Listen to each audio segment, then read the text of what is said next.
balaayada iyo musiibada maamulka Hargeysa.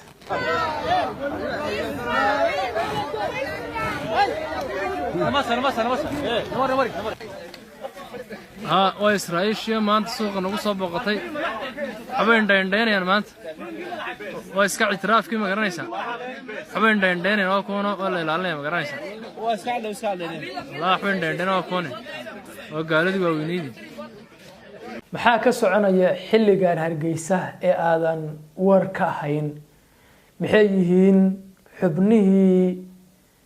ka socday Yuhuudda ee halkaasi tagay mawriyaal ay ahaayeen mise mukhaabaraad ay ahaayeen barnaamijkana ayaan idinkula wadaagi doonaa markaasi sidee ayay ku soo galeen dalka Soomaaliya gaar ahaan deegaanadaas waxaan warbixintan ku dul istaagi doonaa koofidii yareyd ee gabasha ahayd ama gabashii madoobay ay xirnaayeen waxa ay ka dhigan tahay iyo macnaheeda iyo ujeedooyinka qarsoon ee qotada dheer ee ay kala hayeen sidoo kale halkan waxaan idinkula wadaagi doonaa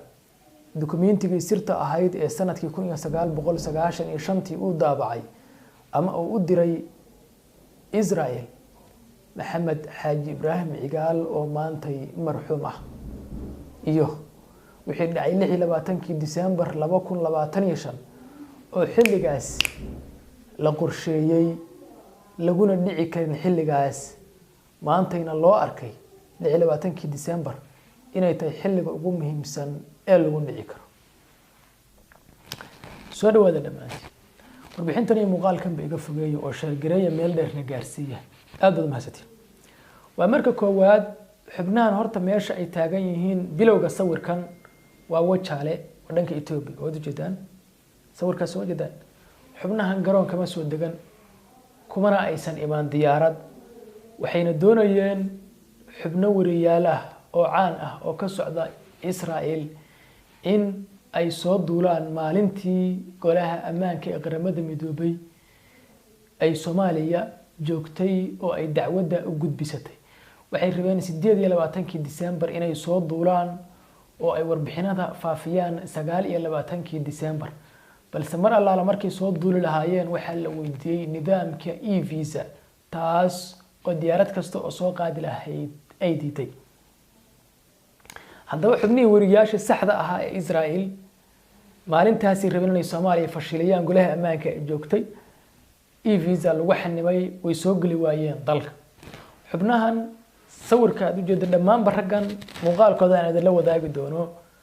oo kuwan wajiyadooda meesha ay taagan yihiin oo wajaale aad u jeedaan argada ka dambaysa fiirsha welcome to Somaliland oo jeedan waa argada wajaale waa caan waa argadaas xubnahan waxay ku imaadeen dalxiisayaal dhanka Itoobiya ayayna ka soo degeen visa Itoobiya ah ayay wateen dhankaasi Addis Ababa jigjiga sidaas ay ku soo galeen maadaama dawladda Soomaaliya ay xuduudahaasi xukumin dawladda Itoobiya waxba kama qaban karto sababtoo ah Itoobiya wixii dalkeeda soo gali kara sharci darro ku soo gali kara ayay markaasi xanibi kartaa laakiin si wixii ka baxay oo dal kale aadaya xuduudaha iyadu ma difaacayso dalalkaas kale xuduudda wajaalana waxa jooga ciidamo maamulkaasi ka tirsan iyaga ayaana soo dhaweeyay oo soo kaxiyay Soomaaliya waxay xukuntaa hadda oo awood ku leedahay cirkiina waa laga xanimay balse nimankaas Itoobiya ka soo galeen markaasi gudaha sidaas ayay ku soo galeen waa inaa saa ula socdo xubnahan dhammaantood waa mukhaabaraad midna xisaabtaada ku darso Israel wariye caadi oo madax bannaan uma shaqeeyo dhammaanba wariyaasha Israel waa sirdoon waa mukhaabaraad kuwa wajigoodu muuqdo iyo kuwa uusan muuqanba qaabkii rabana ku shaqeeyaan laakiin si xeerarka u yaala wuxuu yahay in qofka xogta ka gudbinaya dalkooda ku sugan uu yahay qof iyaga la shaqeeya sababtoo ah waxa weeye iyaga waxay ka baqayaan in xubno kale lagu dhex darsado sidaas darteed qof aysan hubin oo aysan ogeyn kuma dhex darsadaan xog ururintooda nidaamyadooda mataqaanaa warbaahineed kuma ay dhex darsadaan dhammaanba marka raggan waa agentiyo sirdoon oo Israel ah haddaba maxay ahayd koofiyadda yar ee ay wateen koofiyaddan yar waxaa loo yaqaanaa af cibraani kiba ayaa loo yaqaanaa waa astaan diimeed oo yahuudi ah soomaalidana waad ka maqli jirta koofiyad yar ama koofiyad gaab baan ka maqli jiray laakiin waa markii ugu horeysay aan carro Soomaaliyeed ku arko wax koofiyad madow oo gabal ah xiran waana astaan diimeed oo ay ku muujinayaan ama ay sawir ka bixinayaan kuna tijaabinayaan falcelinta bulshada wakaasa waxay dirayaan fariin ah Hargeysa waa saaxiibka Israa'iil waxaana ku samaynaynaa ama ku soo bandhigaynaa diinteedii ujeedka weyn oo u soo xirteen xilligan waa sidaas koofiyadan yar ee caanka ku yihiin qolyahan Israa'iil macnaheeduna waa sawir loo dirayo inaan joogno gobol ka tirsan Soomaaliya oo diinteena laga ogol yahay sawirka ay bixinayaan macnaheedu guud koofiyadu waa sidaas waana meesha Soomaalidu ay ku oran jireen koofiyad yar ama koofiyad gaab caan bayna ku yihiin ujeedooyinka loo qaatana waa in marka la tago deegaan aan yahuudi ahayn lagu soo bandhigo diinta maxay u socdaan xubnahan marka laga soo tago inay xogtaasi gudbiyaan waxay indhaynayaan deegaanada la geynayo sida dawladda Soomaaliya ay sheegtay qaxootigii Falastiin ha noqdaan kuwii mujaahidiinta ah oo khasab lagu soo barakicinayo iyo xubnihii la shaqeyn jiray Israa'iil hoosta kala shaqeyn jiray ee Falastiiniyiinta deegaankaasi baarayaan oo ay kormeerayaan waa mid labaad waxay sahminayaan saldhigyada ciidan iyo goobaha istiraatiijiga ah ee muhiimka ah xog ururin aan caadi ahayn way qaadi doonaan xubnahan waa kaasaya qaab diimeed oo diintooda ay ku faafinayaan iyo qaab xog ururin sirdoon iyo qaab ay falcelin bulshadu bal in la diido in lagu hor imaado in la naco waaba la soo dhaweeyay qayba calanka ku sujuudaysa yahuuda afallahu anna salaf halkaas wata waxaan halkan kula wadaagi doonaa dukumiintigii uu sanadkii 1995 uu qoray ra'iisul wasaarihii hore ee Soomaaliya Maxamed Xaaji Ibraahim Cigaal xilligaasna ahaa madaxweynaha maamulka Hargeysa waxaan maanta daha ka rooyaa mid kamid ah sirihii ugu adkaa xilligaasi warbixinta intaan la wadaagin dukumiintigan waxaan ka soo helay website-ka Somali Net Forum ama Somali Net Forum وأنا حلقة la daabacay xilli maqribnimo ah bishii Febraayo miya sanadka 2010 oo jida waa 15 sano ka hor ayaa la daabacay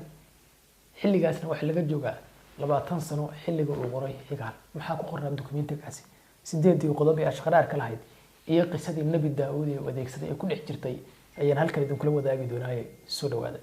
hadaba warqadan sirdoon waa mid la qoray 30 sano ka hor balse waxay dhalisay dhulgariirkii siyaasadeed ee dhacay bisha December 26 sanadkan 2025 Maxamed Xaaji Ibraahim Cigaal iyo Yitzhak Rabin ra'iisul wasaarihii Israa'iil maxaa dhex maray ama ku dhex maray fakiskii Hargeysa ka baxay 3 Luulyo 1995 ma iibsi diimeed ayuu ahaa mise badbaado xeeladaysan 8 qodob ayay Somaliland hor dhigtay markaasi Israa'iil qaybta koowaad waa sabasho iyo isjilcin Cigaal kuma uusan bilaabin warqadda luqad madax bannaan ee wuxuu ku bilaabay sabasho wuxuu Israa'iil ku sifeeyay dal ay dadkiisu leeyihiin geesinimo iyo adkaysi oo isaguna taageero u ahaa una yahay wuxuu maamulka Hargeysa u soo bandhigay sidii adoon raba inuu u adeego danaha Yuhuudda ee Geeska Afrika isagoo isticmaalaya luqadda strategic partnership qaybta labaad waa xujadii aqoonsiga 1960 Cigaal wuxuu guntiga u furtay taariikh muddo qarsoonayd wuxuuna Yuhuudda xasuusiyay inay kamid ahaayeen 3 dal ee ugu horeysay ee aqoonsaday Somaliland 26 June 1960 wuxuu isku dayayaa inuu dareenka Yuhuudda ku soo celiyo xilli ay iyagu awood ku lahaayeen gobolka isagoo midowgii Soomaaliya ku tilmaamay xabsi ay ka soo baxeen qodobka saddexaad ee warqadda waa ka ganacsiga inuu ka cabsanayo islaamka ama the Islamophobia card halkan waa meesha ay sirtu ku jirto Cigaal wuxuu warqadda ku isticmaalayaa ereyga sinister and pernicious enemy cadow qarsoon oo halaag badan isagoo ula jeeda islaamka ujeedkiisu waxa weeye inuu Israa'iil u sheegayo haddii Somaliland oo dhacda badda cas iyo Baabalmandab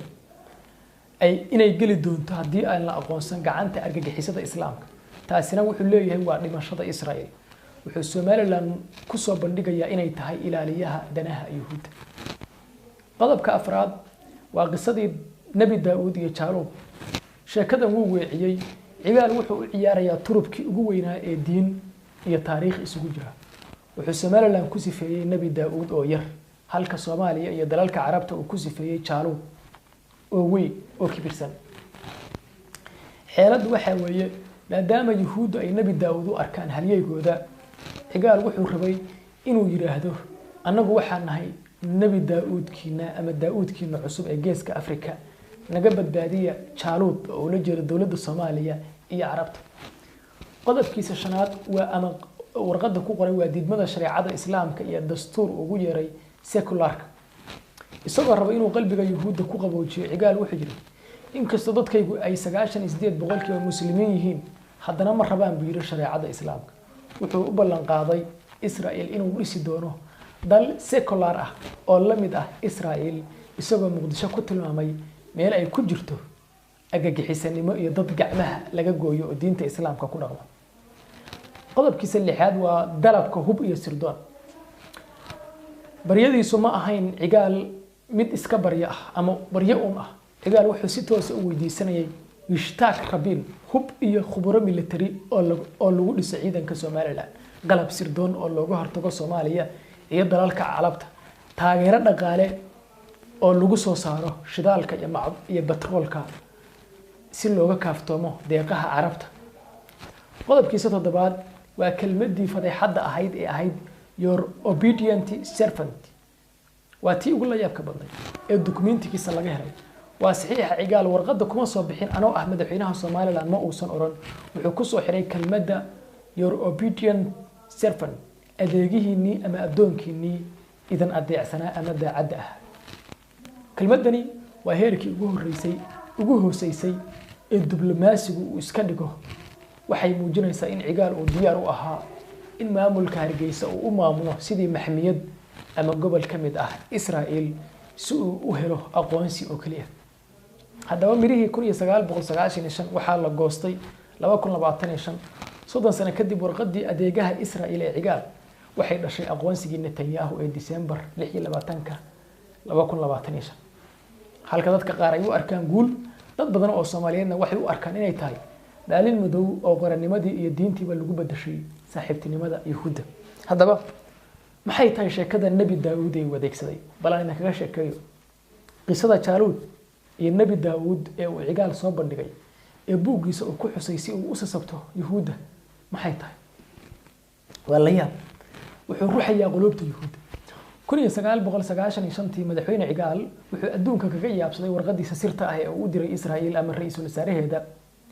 sir ugu weyn oo ahayd codsiga aqoonsiga waxay ahayd sheeko uu ku dhex qariyay warqadda waa qisadii Nabi Daawud iyo Jaaluub maxay ahayd haddaba sheekadaas u adeegsanay maxayse u ahayd dabin uu dhigay cigaal Yuhuudda si uu qulubtooda u hanto qisadii Nabi Daawud iyo Jaaluub kumanaan sano ka hor dhulka Falastiin waxa isku horfadhiyay laba ciidan dhinac waa reer Banu Israa'iil oo daciif ah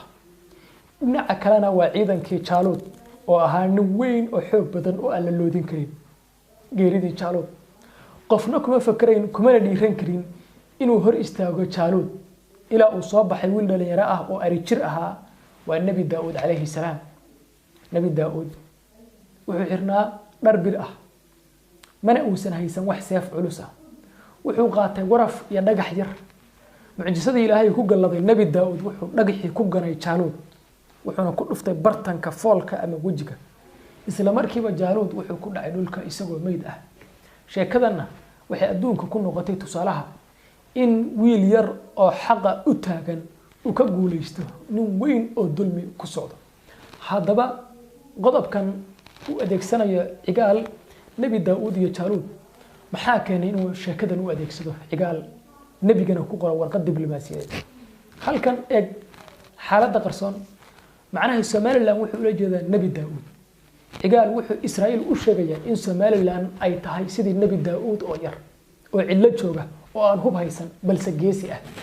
dowladda Soomaaliya iyo Carabta iyo taageerayaasheedana wuxuu ku sheegay inay yihiin jaaruud wuxuu Soomaaliya iyo dalalka Carabta ku sifeeyay jaaruudka weyn oo raba inay liqaan Somaliland is-shabahida Yuhuudda cigaal wuxuu ogaa in Israa'iil ay u arkaan Nabi Daawud oo yar oo ku dhex jira badweyn Carbeed wuxuu ku yiri annaguna waxaan nahay Daawud oo kale oo cadawgeenu waa isku mid sida idinkuba Carab cadawgeenu u tahay annagana noo tahay wuxuu rabay in Israa'iil ay dareento in masiirka Somaliland iyo kan Israa'iil uu isku mid yahay isjilcinta your obedient surface cigaal kuma koobna sheekada si uu muujiyo inuu yahay saaxiib la aamini karo wuxuu isticmaalayaa luqad is-hoos dhigid isagoo ah madaxweyne maamul wuxuu warqadda ku saxiixay your obedient servant addoonkiinnii adeecsanaa ama adeegihiinnii hoggaansanaa tanina waxay ahayd fariin ah haddii aad iga caawisaan inaan dilo jaaluud oo ula jiro Soomaaliya waxaan idiin noqon doonaa adeegaha idinka wakiilka idinka ah geeska Afrika wuxuu u ballan qaaday inuu didi doono shariicada Islaamka oo dalka ka dhigi doono mid secular ah si uu kasbado kalsoonida buuxda ee Yuhuudda maxaa ka dhashay haddaba qisadii Nabi Daawud ee cigaal u adeegsaday dantiisa siyaasadeed waxay miro dhashay 30 sano kadib adoonsiga Israa'iil ee December 2025 waa natiijada dabinkii siyaasadeed ee la dhigay sanadkii 1990 laakiin su'aasha maanta taagan waxay tahay ma habboonayd in qisadii quduuska ahayd ee nabiga loo isticmaalo isjilcin iyo kala qaybin ummad muslim ah cigaal wuxuu doonayay inuu Nabi Daawud ka casriga ah noqdo balse taariikhda ayaa xukumi doonta talabadaasi ay u adeegsatay dadka Soomaaliyeed waxay dad badan u arkaan iibsi diin iyo mid qarannimo halkaas xaal marayo dhacdadii ka dhacday 26 December hamoodin wax hadda bilowday wax muddo dheer la diyaarinayay la dhiraangarinayay حتى شخصيات كإذا كهلا يا ورقد حل جالس عقال قريب ولا بهي لا بكون يتمن لا بكون ما تاني شن أنا ذا الحسوسين أيوه dadka waxaad arkaysaa wax dhunkanaya calanka dhunkanaya kuwa diintii ka baxaya kuwa bahalkii sheegaya warqaday ku qoranta sawir baa la bixinaya loo diray Yuhuudda sawirkaas oo lagu sheegayo in dadku 98% muslim ay yihiin balse aysan diinta islaamka ku qanacsanayn ilaahay sharkooda ha naga najeeyo bal qaybtoos aragtida nugula wadaag ma waxay tahay bilowga musiibad diimeed iyo mid qaran ee ku habsatay beelahaas iyo maamulka Hargeysa mise waa baraarahooda bal qaybtoos aragtida nugula wadaag aad baan idin salaamaya